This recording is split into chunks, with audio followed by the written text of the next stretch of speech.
The restaurant was the kind that polished its silverware twice. My mother had used the word formal 3 times in the invitation. My father added, "We're proud of all of you. It's time we celebrate properly." I took that as a sign. I'm 32, I own my condo, I manage a team of 12 people. I assumed this was the evening I would finally stop being introduced as the baby. When I walked in, my siblings were already there, my older brother with his wife, my sister with her husband. Coats draped neatly over chairs at a long, beautifully set table near the window. There was a second table, smaller, round, slightly off to the side, 2 teenage cousins scrolling on their phones. My aunt's youngest, who had just started college. Extra place settings. I paused, waiting for clarification. My mother smiled brightly. "Oh good, you're here. We put you over there with the kids. You'll have more fun." I thought she was joking. She wasn't. My brother gave me a sympathetic half-smile. "It's just logistics," he said. "You know how it is." I did know how it was. Logistics had been the explanation my whole life. At weddings, I'd been placed with distant relatives because the married couples need to sit together. During holidays, I was asked to help in the kitchen while the adults talk.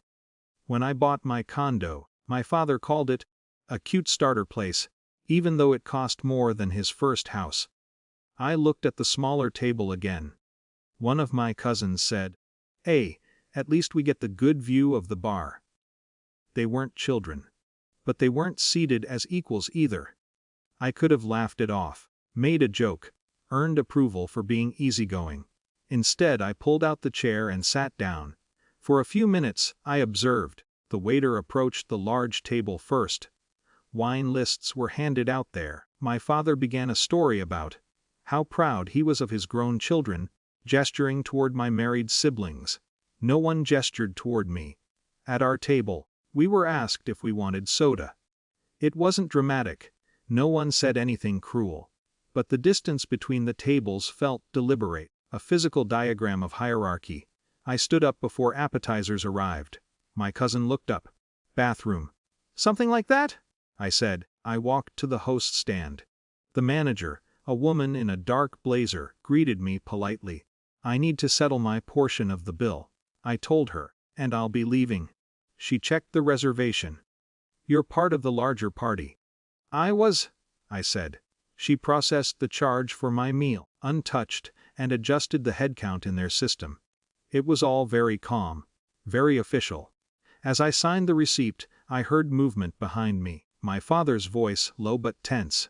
"What's going on?" The manager explained in a neutral tone that one guest had chosen to close out separately and depart, so the table configuration and pricing would be adjusted. It wasn't loud, but it was public. Staff shifting plates, removing a setting from the larger table, rebalancing the reservation. My mother approached. "Why are you being dramatic?" I met her eyes. "I'm not," I said. "I just prefer tables where I'm considered an adult." Her expression flickered, annoyance first, then something closer to confusion. "It's just seating," she insisted. I nodded. "It always is." And then I left. I didn't check my phone until I was halfway home. 6 missed calls from my mother. 3 from my father. A message from my sister. "What happened?" I didn't respond. Around 10, my father finally texted, "You embarrassed us." That word settled heavily.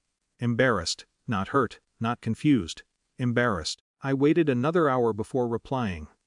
I won't sit at a table that defines me as less. I reread it twice before sending. My sister called immediately. I answered. "We didn't mean anything by it," she said quickly. "It was just easier to seat couples together." "I'm not half a person?" I replied. There was a long pause. "I never thought of it that way," she admitted. That mattered more than I expected. My parents didn't call again that night. The next morning, my mother sent a shorter message. "We'll do better next time." No apology.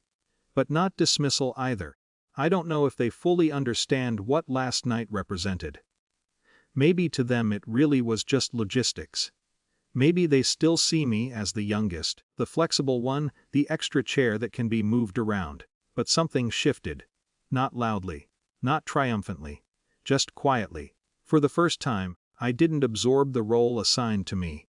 I didn't argue. I didn't beg for recognition. I stood up. The next family gathering hasn't happened yet. I don't know where they'll seat me. But I know this. If there's a smaller table waiting for me again, I won't sit down.